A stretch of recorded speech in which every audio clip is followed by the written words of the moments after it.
Hello student, YDT classes में आपका स्वागत है।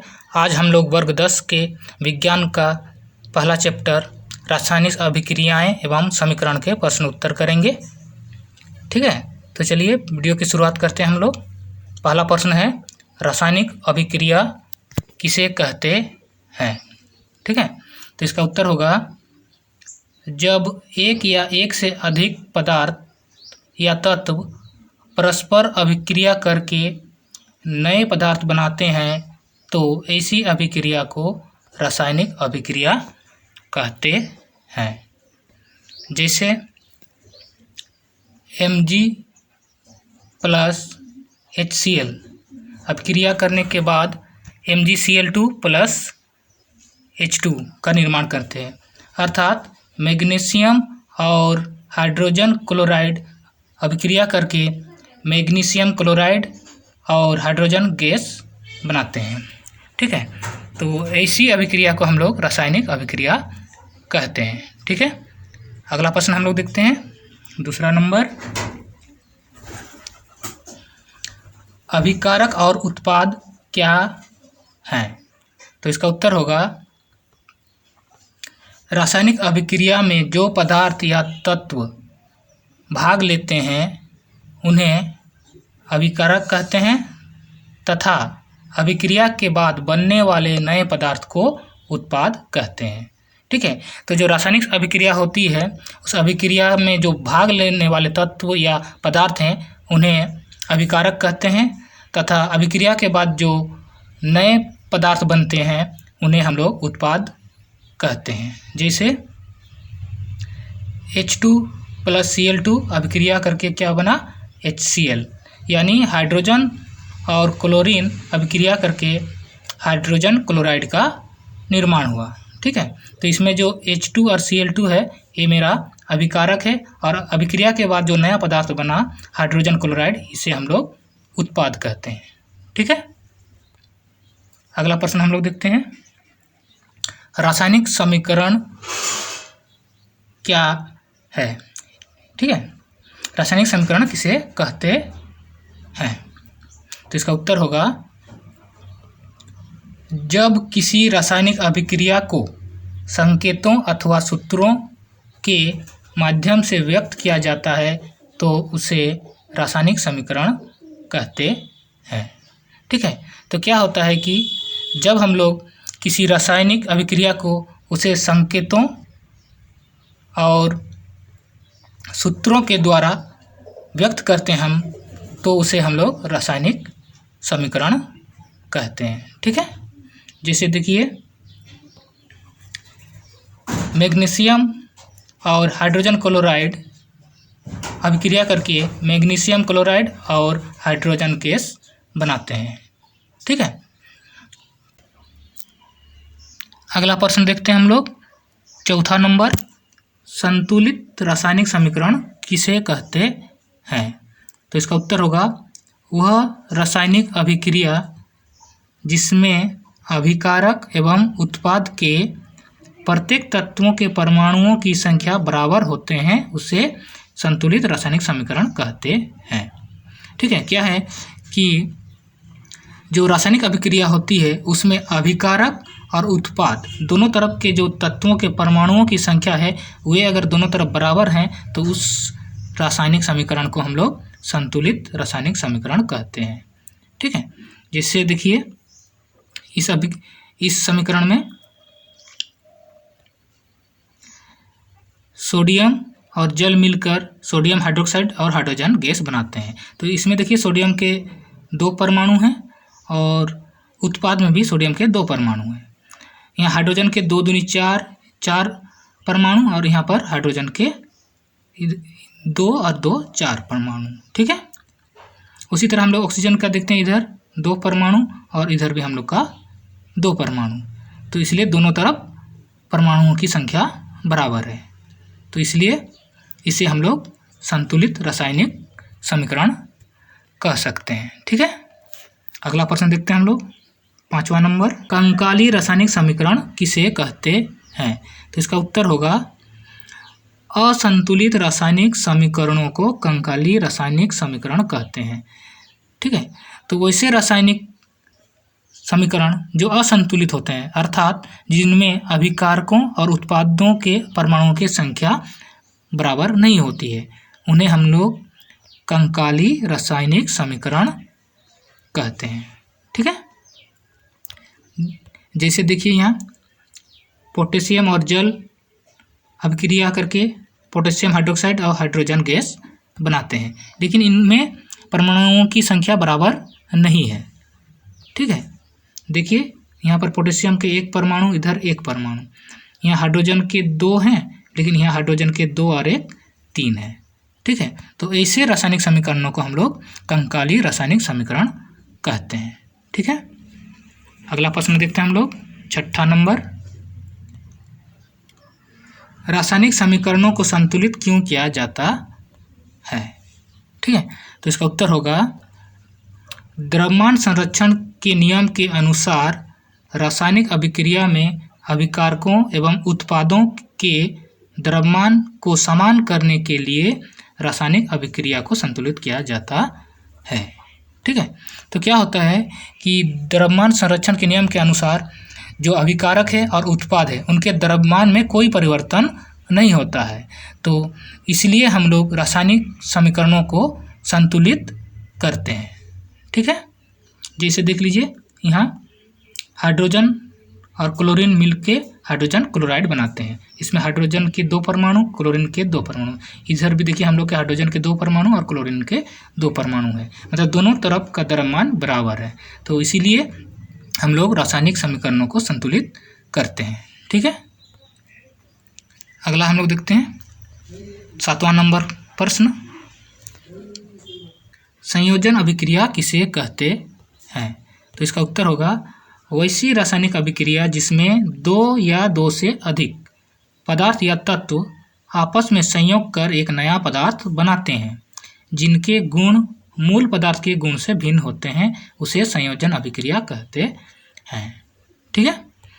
क्या हुआ कि वैसी रासायनिक अभिक्रिया, ठीक है, जिनमें 2 या 2 से अधिक पदार्थ या तत्व आपस में संयोग कर यानी अभिक्रिया करके क्या करते हैं कि एक नए पदार्थ बनाते हैं, और जो नया पदार्थ बना है उसका जो गुण है वो मूल पदार्थ के गुण से भिन्न होता है, तो ऐसी अभिक्रियाओं को हम लोग संयोजन अभिक्रिया कहते हैं। जैसे सल्फर और ऑक्सीजन मिलकर सल्फर डाइऑक्साइड का निर्माण करते हैं, उसी तरह मैग्नीशियम और ऑक्सीजन मिलकर मैग्नीशियम ऑक्साइड का निर्माण करते हैं, उसी तरह कैल्शियम ऑक्साइड और जल अभिक्रिया करके कैल्शियम हाइड्रोक्साइड का निर्माण करते हैं। तो ये सब अभिक्रियाएं संयोजन अभिक्रिया कहलाते हैं। ठीक है। अगला प्रश्न हम लोग देखते हैं 8वां नंबर, वियोजन या अपघटन अभिक्रिया किसे कहते हैं। ठीक है। तो जो वियोजन अभिक्रिया है उसे अपघटन अभिक्रिया भी कहते हैं। तो इसका उत्तर होगा वैसी रासायनिक अभिक्रिया जिसमें एक पदार्थ या यौगिक के टूटने से 2 या 2 से अधिक नए पदार्थ का निर्माण करते हैं, जिनके गुण मूल पदार्थ के गुण से बिल्कुल भिन्न होते हैं, उसे वियोजन या अपघटन अभिक्रिया कहते हैं।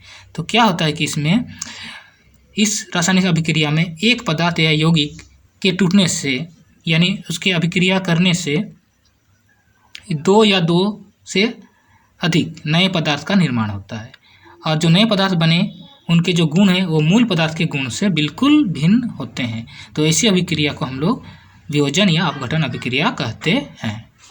जैसे कैल्शियम कार्बोनेट को गर्म करने पर कैल्शियम ऑक्साइड और कार्बन डाइऑक्साइड गैस बनती है। ठीक है। अगला प्रश्न देखते हैं हम लोग 9वां नंबर,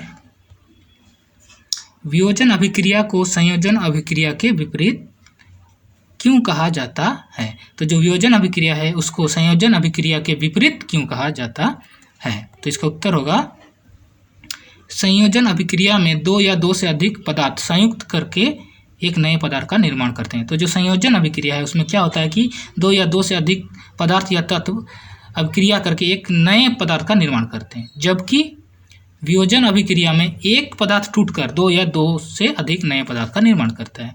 और दूसरी तरफ हम लोग वियोजन अभिक्रिया में देखते हैं कि उसमें एक पदार्थ टूटकर दो या दो से अधिक नए पदार्थ का निर्माण करता है।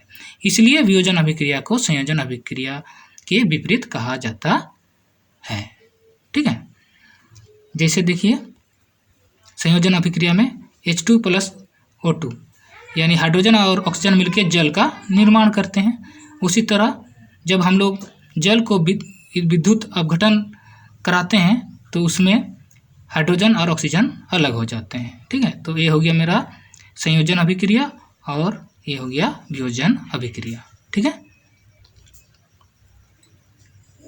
अगला प्रश्न देखते हैं हम लोग 10वां नंबर।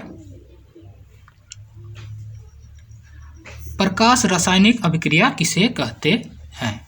तो इसका उत्तर होगा सूर्य के प्रकाश की उपस्थिति में संपन्न होने वाली अभिक्रिया को प्रकाश रासायनिक अभिक्रिया कहते हैं। तो क्या है कि सूर्य के प्रकाश की उपस्थिति में जो अभिक्रिया पूर्ण होती है उसे हम लोग प्रकाश रासायनिक अभिक्रिया कहते हैं। जैसे देखिए सिल्वर क्लोराइड सूर्य का प्रकाश के साथ अभिक्रिया करा के सिल्वर और क्लोरीन गैस का निर्माण करते हैं। ठीक है, अगला प्रश्न देखते हैं 11 नंबर। तापीय अभिक्रिया क्या है, इसका एक उदाहरण दें। तो इसका उत्तर होगा जब वियोजन अभिक्रिया ऊष्मा के द्वारा कराई जाती है तब उसे तापीय अभिक्रिया कहते हैं। तो जो वियोजन अभिक्रिया है अर्थात जो एक पदार्थ या एक तत्व अभिक्रिया करके दो या दो से अधिक पदार्थों का निर्माण करता है वैसी अभिक्रिया, और उस अभिक्रिया में अगर ऊष्मा के द्वारा कराया जा रहा है तो उस अभिक्रिया को हम लोग तापीय अभिक्रिया कहते हैं। ठीक है, तो जैसे देखिए कैल्शियम कार्बोनेट ऊष्मा जब दिया जाता है इसमें तो कैल्शियम ऑक्साइड और कार्बन डाइऑक्साइड गैस उत्पन्न होती है। ठीक है, अगला प्रश्न देखते हैं हम लोग 12 नंबर। ऊष्माक्षेपी अभिक्रिया किसे कहते हैं? तो इसका उत्तर होगा वैसी रासायनिक अभिक्रिया जिसमें ऊष्मा उत्पन्न होती है उसे ऊष्माक्षेपी अभिक्रिया कहते हैं। ठीक है, तो वैसी रासायनिक अभिक्रिया जिसमें ऊष्मा उत्पन्न होता है वैसे अभिक्रिया को हम लोग ऊष्माक्षेपी अभिक्रिया कहते हैं। जैसे देखिए CH4, ठीक है, मीथेन को ऑक्सीजन के साथ अभिक्रिया करने पर कार्बन डाइऑक्साइड और जल का निर्माण होता है प्लस इसमें ऊष्मा उत्पन्न होती है। तो ऐसी अभिक्रिया को हम लोग ऊष्माक्षेपी अभिक्रिया कहते हैं। ठीक है, अगला प्रश्न देखते हैं हम लोग 13 नंबर। ऊष्माशोषी अभिक्रिया किसे कहते हैं? तो इसका उत्तर होगा वैसी रासायनिक अभिक्रिया जिसमें ऊष्मा अवशोषित होता है उसे ऊष्माशोषी अभिक्रिया कहते हैं। क्या होता है कि ऐसी अभिक्रिया में जो ऊष्मा है वो अवशोषित होता है यानी उसमें ऊष्मा सोख लिया जाता है अर्थात उसमें ऊष्मा उत्पन्न नहीं होती है। ठीक है, जैसे देखिए N2+O2 अभिक्रिया करके NO2, ठीक है, नाइट्रोजन डाइऑक्साइड का निर्माण करते हैं। नाइट्रोजन और ऑक्सीजन मिलकर जिसमें ऊष्मा के द्वारा नाइट्रोजन डाइऑक्साइड का निर्माण होता है। अब अगला देखते हैं हम लोग कैल्शियम कार्बोनेट। उसमें जब हम लोग ऊष्मा के द्वारा अभिक्रिया कराते हैं तो उसमें कैल्शियम ऑक्साइड और कार्बन डाइऑक्साइड उत्पन्न होता है। ठीक है, तो इसमें ऊष्मा का जरूरत होता है इसलिए ऐसी ही अभिक्रियाओं को हम लोग ऊष्माशोषी अभिक्रिया कहते हैं। ठीक है, अगला प्रश्न हम लोग देखते हैं श्वसन को ऊष्माक्षेपी अभिक्रिया क्यों कहते हैं? तो इसका उत्तर होगा भोजन में उपस्थित कार्बोहाइड्रेट टूटकर ग्लूकोज बनाता है। ग्लूकोज ऑक्सीजन से मिलकर हमें ऊर्जा देता है अर्थात श्वसन अभिक्रिया में ऊर्जा निकलती है, इसलिए श्वसन को ऊष्माक्षेपी अभिक्रिया कहते हैं। तो क्या होता है कि जो भोजन है वो कार्बोहाइड्रेट के टूटने से ग्लूकोज बनता है और ग्लूकोज ऑक्सीजन से अभिक्रिया करके ऊर्जा देता है यानी इस अभिक्रिया में ऊर्जा निकलता है, इसलिए हम लोग श्वसन को हम ऊष्माक्षेपी अभिक्रिया कहते हैं। ठीक है, ये देखिए ग्लूकोज ऑक्सीजन के साथ अभिक्रिया करके कार्बन डाइऑक्साइड, जल और ऊर्जा का निर्माण करते हैं। ठीक है, अगला प्रश्न देखते हैं 15 नंबर। विस्थापन अभिक्रिया किसे कहते हैं? वैसी रासायनिक अभिक्रिया जिसमें कोई तत्व किसी यौगिक से दूसरे तत्व को हटाकर खुद उसका स्थान ग्रहण कर लेता है और एक नया यौगिक बनाता है, तो उसे विस्थापन अभिक्रिया कहते हैं। तो क्या होता है कि इस अभिक्रिया में, विस्थापन अभिक्रिया में, कोई तत्व, जो एक तत्व है वो एक यौगिक से जो तत्वों से मिलकर बना है वहाँ से एक तत्व को हटा देता है और खुद उसका स्थान ग्रहण कर लेता है और एक नया यौगिक बनाता है। तो ऐसी अभिक्रियाओं को हम लोग विस्थापन अभिक्रिया कहते हैं। जैसे देखिए, आयरन और कॉपर सल्फेट अभिक्रिया करके क्या बनता है, आयरन सल्फेट और कॉपर देखिए अलग हो जाता है। देखिए यहाँ पर जो आयरन था वो सल्फेट के साथ जुड़ जाता है, ठीक है, उसका स्थान ले लेता है, ठीक है, यहाँ Cu को वो अलग कर देता है, ठीक है। तो इसी अभिक्रिया को हम लोग विस्थापन अभिक्रिया कहते हैं। अगला प्रश्न है 16 नंबर, द्विविस्थापन अभिक्रिया किसे कहते हैं, उदाहरण दीजिए। वैसी रासायनिक अभिक्रिया जिसमें आयनों का आदान प्रदान होता है उसे द्विविस्थापन अभिक्रिया कहते हैं।